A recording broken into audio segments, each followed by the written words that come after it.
আসসালামু আলাইকুম। দীর্ঘ সকাল থেকে বসে আছি ডক্টরের অপেক্ষায়। ডক্টর সাহেবের কোনো খোঁজখবর নেই। রোগীরা সব অধৈর্য, অসুস্থ, সব শুনতে পাচ্ছেন নিশ্চয়ই বাচ্চাদের আওয়াজ হচ্ছে, প্রচুর কান্নাকাটি, ডায়রিয়া আওয়াজ। প্রতিটা বাচ্চাই অসুস্থ আর ডক্টরের কোনো খোঁজখবর নেই। এখন এই যাবৎ কোনো খোঁজখবর নেই। সকাল থেকে 7টা থেকে বলছে যে ডক্টর আসছে, বেড তৈরি করেন, বেড পরিষ্কার করেন, মাস্ক এসে বারবার বলে যাচ্ছে। আর তাদের নিজেদের কোনো দায়িত্ব নেই। এখন পর্যন্ত তাদের কোনো খোঁজখবর নেই। বললো যে কর্তৃপক্ষের পক্ষে হচ্ছে বলা, কিন্তু যাবতীয় বলতে এটাই যে এখন পর্যন্ত কোনো রোগী দেখতে তারা আসলো না। বসে আছে রোগীরা ডক্টররা। আমরা একা না, অনেক বাচ্চারা আছে যে যারা ছানা পাওয়ার অপেক্ষায় সুস্থ হয়ে গেছে। ডক্টর আসে তখনই বাসা করে, তো কারোর কোনো খোঁজখবর নেই। ডক্টর শেষ সকাল থেকে 7টা থেকে আসছে, বলছে 9টার ভিতরে আসবে। এখন বেলা প্রায় 12টার বেশি বাজবে হয়তো।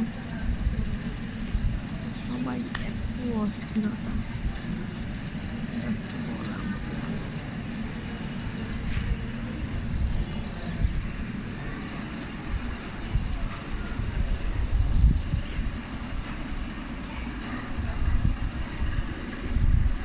বলে আমি সময় পার করছি।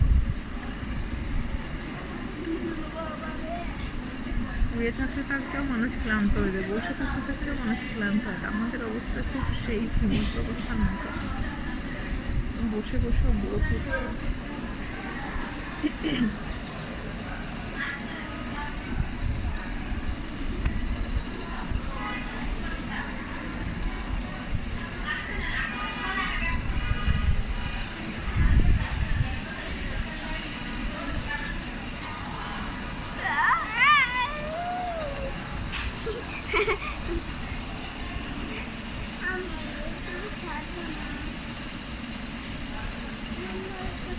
খুবই খারাপ অবস্থা, সবাই একসঙ্গে বসে আছি।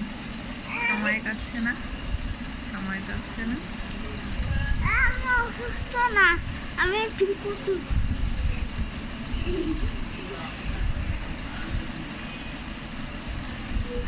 হাসপাতালের বেডে বসে আছি, ডক্টরের কোনো খোঁজ নেই।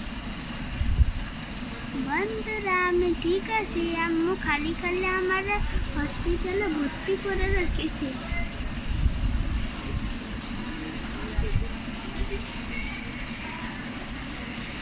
লাইভে আসতে পারছি না কিছুদিন যাবৎ। বাচ্চাদের শরীর অসুস্থ থাকতে সেহেতু মায়ের কোনো সময়ের শেষ নেই। হয়তো সময় বসে বসে পার করছে হাসপাতালে বেড়ে।